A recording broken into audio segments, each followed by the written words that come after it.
প্রিয় ভাইরা মা বোনেরা, যদি আপনাদের জীবনে টাকার অভাব থাকে, টাকার প্রয়োজন থাকে, কিন্তু সে প্রয়োজন আপনার পূরণ হচ্ছে না, টাকার অভাব দূর হচ্ছে না, হাজারো চেষ্টার পর আপনি ব্যর্থ, তাই একটি মূল্যবান দোয়া আপনাদেরকে বলছি, যেটা খুবই জবরদস্ত পাওয়ারফুল একটি দোয়া।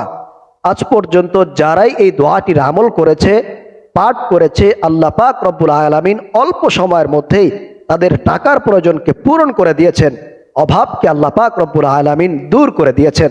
কারণ এটি খুবই শক্তিশালী মূল্যবান একটি দোয়া। আপনি যখন ঘরে প্রবেশ করবেন, ঘরের দরজায় দাঁড়িয়ে মাত্র 3 বার দোয়াটি পাঠ করে ঘরে প্রবেশ করুন। ইনশাআল্লাহ বেশি দিন যাবে না, অল্প সময়ের মধ্যেই আল্লাহ পাক রব্বুল আলামিন আপনার টাকার প্রয়োজনকে পূরণ করে দিবেন, অভাবকে আল্লাহ তাআলা দূর করে দিবেন। কারণ এটি 100% পরীক্ষিত একটি আমল।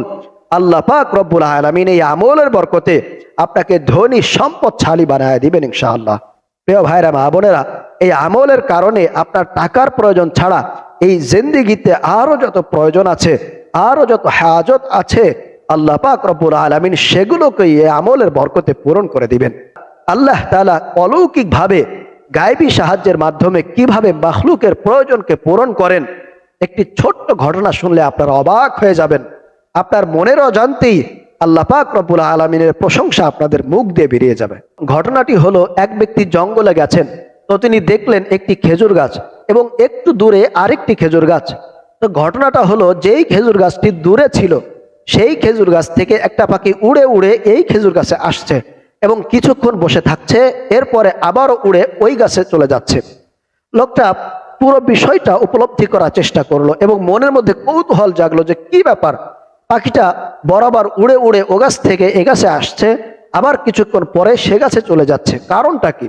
লোকটা পুরো বিষয়টা বোঝার জন্য গাছের উপরে উঠলো। দেখি পাখিটা ওই গাছ থেকে উড়ে এখানে এসে কি করে। লোকটা একেবারে গাছের মাথায় উঠে গেল। ওঠার পরে যেটা দেখলো, একেবারে আশ্চর্য হয়ে গেল, অবাক হয়ে গেল। প্রিয় ভাইরা মা বোনেরা, লোকটা গাছের মাথায় উঠে দেখলো যে খেজুর গাছের মাথার উপরে একটা সাপ শুয়ে আছে, কিন্তু সেই সাপটি খুবই অসুস্থ ছিল, দুর্বল ছিল, একেবারে ক্ষীণ হয়ে বসে আছে। আর ওই পাখিটা ওই গাছ থেকে উড়ে ঠোঁটে করে খাবার নিয়ে এসে ওই সাপটিকে খাওয়াচ্ছে। বলুন সুবহানাল্লাহ, আল্লাহু আকবার।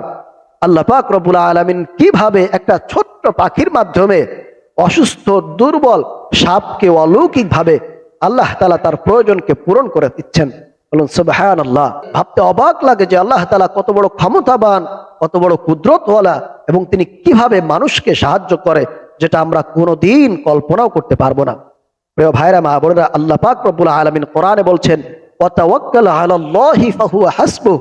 আল্লাহর উপরে যারা তাওয়াক্কুল করবে, ভরসা করবে, ফাহুয়া হাসবুহ, আল্লাহ পাক রব্বুল আলামিন তাদের জন্য যথেষ্ট হয়ে যাবেন। অর্থাৎ হার হালতে, সর্ব অবস্থায় আল্লাহ তাআলা তাকে গায়বী সাহায্য করবেন, তার উপরে ছায়ার মতো আল্লাহ তাআলা সব সময় মদদ দিয়ে রাখবেন।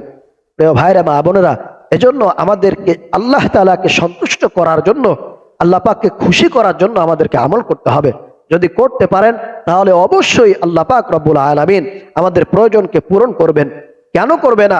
আল্লাহ তাআলা যদি একটা সামান্য সাপকে ছোট্ট পাখির মাধ্যমে তার প্রয়োজনকে পূরণ করতে পারেন, তাহলে সেখানে তো আমরা আশরাফুল মাখলুকাত, সৃষ্টির সেরা, অবশ্যই আল্লাহ তাআলা আমাদের প্রয়োজনকেও পূরণ করবেন। কেন করবে না? কারণ আপনি একজন মুসলমান, একজন ইমানদার, আল্লাহ তাআলাকে বিশ্বাস করেন, আপনার মুখ দিয়ে আল্লাহ তাআলা প্রশংসা করেন, অবশ্যই আল্লাহ তাআলা আপনার প্রয়োজনকে পূরণ করবেন। কেন করবে না? প্রিয় ভাইরা মা বোনেরা, আল্লাহ তাআলা সব সময় সদা সর্বদা আপনাকে সাহায্য করার জন্য, আপনার প্রয়োজনকে পূরণ করার জন্য প্রস্তুত রয়েছেন, কিন্তু আমরা সেটা নিতে পারছি না, এটা আমাদের ব্যর্থতা। প্রিয় ভাইরা মা বোনেরা, আল্লাহর পক্ষ থেকে তিনার নুসরত, তিনার সাহায্য, তিনার প্রতিদান নেওয়ার একটাই রাস্তা, সেটা হচ্ছে আমল, সেটা হচ্ছে দোয়া। তো চলুন আমরা সেই মূল্যবান পাওয়ারফুল জবরদস্ত দোয়াটি জেনে নেই। প্রিয় ভাইরা মা বোনেরা, আপনারা যখন ঘরে প্রবেশ করবেন, তখন ঘরের দরজায় দাঁড়িয়ে মাত্র 3 বার আপনারা বিসমিল্লাহির রহমানির রহিম পাঠ করবেন। এরপরে পাঠ করবেন কুল হুয়াল্লাহু আহাদ আল্লাহুস সামাদ লাম ইয়ালিদ ওয়া লাম ইউলাদ ওয়া লাম ইয়াকুল লাহু কুফুয়ান আহাদ। আপনারা ঘরের দরজায় দাঁড়িয়ে সূরাতুল ইখলাসটা মাত্র 3 বার পাঠ করবেন। 3 বার পাঠ করে এরপরে আপনারা ঘরে প্রবেশ করবেন। প্রিয় ভাইরা মা বোনেরা, সূরাতুল ইখলাসের যে কি ফজিলত, কি মর্যাদা, আপনারা শুনলে অবাক হয়ে যাবেন। এজন্য অবশ্যই আপনারা ঘরের দরজায় দাঁড়িয়ে যতদিন পারেন ঘরের দরজায় দাঁড়িয়ে আপনারা সূরাতুল ইখলাসটা 3 বার বিসমিল্লাহ সহকারে পাঠ করবেন। অবশ্যই আল্লাহ পাক রব্বুল আলামিন বেশি দিন যাবে না, অল্প দিনের মধ্যেই আপনাদের অভাব অনটনকে দূর করে দিবেন, টাকার প্রয়োজনকে আল্লাহ তাআলা পূরণ করে দেবেন ইনশাআল্লাহ। তো আল্লাহর উপরে পরিপূর্ণ বিশ্বাস রেখে, আস্থা রেখে, আন্তরিকতার সাথে আজকে থেকেই আপনারা এই সূরাতুল ইখলাসের আমলটি শুরু করে দিন।